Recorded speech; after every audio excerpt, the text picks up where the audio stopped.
Hello Taurus, Sun, Moon, Rising, and Venus signs. Kamusta kayo? Sana po ay nasa mabuti kayong kalagayan. Welcome back po sa Star Tarot. Kung bago kayo rito, welcome din po kayo. Please subscribe, like, share my videos, and leave me a comment kung nakaresonate po kayo. Thank you. So, tignan natin kung ano ang mga messages ni Taurus. We have the energy of the camel, be forbearing, and be patient. Okay? So, kailangan natin yun. Diba? Kailangan natin na magpasensya. Kailangan natin na pagpasensyahan din ng ibang tao. Diba? Hindi po pwedeng daanin natin sa rudeness or daanin natin yung mga pagkikipag-usap sa galit-galitan. Diba? Kasi hindi rin naman natin alam kung ano din ang pinagdadaanan nila. We don't know kung ano din yung klase ng araw nila, diba? Kaya, kailangan na we just need to be kind. Kailangan din natin na maging considerate, diba? Kasi we don't know kung ano din yung kanyang naging sitwasyon. Sa anong pinaghuhugutan niya, hindi ba? Kaya mas magandang maging patient din tayo about other people. And also, maging patient din, no? Be forbearing and be patient as well. Lalo-lalo na doon din sa mga bagay na ina-expect ninyong mangyari. May mga bagay na kailangan din nating magpasensya, kailangan nating magantay, kasi let's always remember as well na hindi lahat ng gugustuhin natin ay mangyayari sa timeline na gusto natin or sa form na ina-expect natin. Diba? Kasi there are so many other factors, no, affecting everything. Diba? Kaya kailangan natin na magpasensya. At isa pa, kung ang hinahangad mo or yung gusto mo, maaaring hindi yan talaga para sa'yo. Kahit ano din ang pilit mo, kahit ano din ang gusto mong gawin. Diba? If it's not meant to happen yet, it won't happen. So, isa pa yon. Kaya kailangan na matuto tayong magpasensya, kailangan na matuto tayong magantay, diba? For the divine timing. Kasi, may kasabihan na everything, is happening according to the divine order and timing. So, we have the energy of the gray squirrel. Sabi dito, find new ways of solving problems. So, wag lang kayong settle sa kung ano lang yung alam ninyo, or wag lang kayong mag-settle sa nakasanayan ninyo na way of approaching your problems, diba?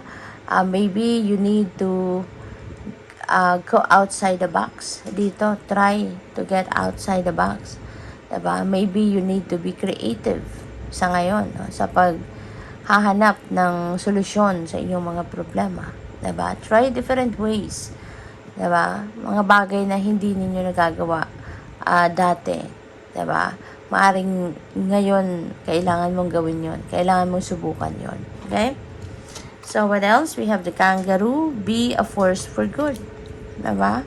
So maaring ito yung inyong mission sa ngayon, diba? Mag-influence kayo ng mga tao to just be positive, to just do what is good, to do what is makakatulong sa iba, to be of help to other people. Parang impluwensyahan ninyo ng mabuti, ang mga tao, parang ganon. So, tingnan natin ano pa ang ganap. And by the way, maraming salamat for subscribing. And if you haven't subscribed yet, subscribe na kayo. And also, maraming salamat din for not skipping the ads. Malaking bagay yan sa akin. And also, please click the join button sa baba ng video kung gusto ninyo na mag-join kayo sa membership. Okay? Salamat po. So, we have, you're ready. Alright? Nakahanda ka na. So, paalala ito sa inyo o reminder ito sa inyo na go for it. Kasi, nakahanda ka rin naman na. Diba? Sa kahit anumang kaganapan. So, might as well. Diba? I-pursue mo na. I-push through mo na kung ano man yung mga plano mo. Diba? So, what else? We have get more information. Okay? Maaaring kailangan mo din na kumuha pa din ng mga additional information, additional knowledge, mga ganyan. Baka ang iba sa inyo, baka may kailangan pang mga tanong sa iba, diba? Or i-google nyo muna, i-research nyo muna, mga ganyan, no? Para na lahat ng possible na informasyon na dapat ninyong makuha, ay makuha nyo na, diba? So, what else? We have meditation brings answers. Alright? So, yun. Kasi, maaari na maraming tanong, marami kayong sigurong question sa sarili ninyo na hindi ninyo mahanapan ng sagot, or questions ninyo sa divine universe na hindi ninyo mahanapan ng sagot. Diba? Maybe you have come out of where you are siguro para magtanong, to gather more information from other people, pero maaring hindi mo naririnig na kung ano yung gusto mong marinig. Kaya, yung pala, diba? You just need to listen to yourself. No? Kailangan mo lang na mag-meditate ka. No? Para dyan mo marinig ang mga bagay na gusto mong marinig. You know, mga sagot sa inyong mga tanong, clarity, diba? Mga clarification sa mga bagay-bagay na hinahanapan mo ng kasagutan. So, mag-meditate kayo. Okay? Give it a try. So, what else? You have compromise for others of you. Dito, maaring papasok ka na lang sa compromise in order for you to, makipag-reconcile ka na or makipagbati ka na sa whoever is this, no? Someone na siguro hindi kayo, yung wala kayong pagkakaintindihan, hindi kayo nagkakaintindihan, diba? So, maybe it's about time na for you to enter a compromise. Okay? Makipag-usap na kayo sa kanya, sa kanila, diba? Feeling ko dito, ikaw na yung magpapakumbaba, diba? You're just going to, be humble dito, and okay na sa inyo na makipag-compromise kayo. So, tignan natin ano pang ganap. We have take action.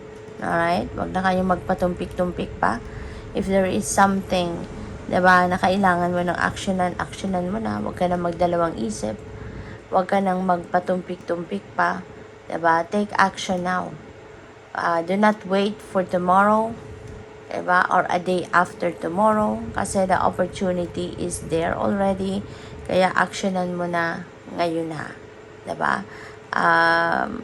Take advantage, no, of every opportunity that is showing up right before you. Diba? Huwag ka nang magmanyana habit. Diba? Because the time is running. Okay? Right. Time is ticking. So, good luck. Thank you for watching Love and Light. Namaste.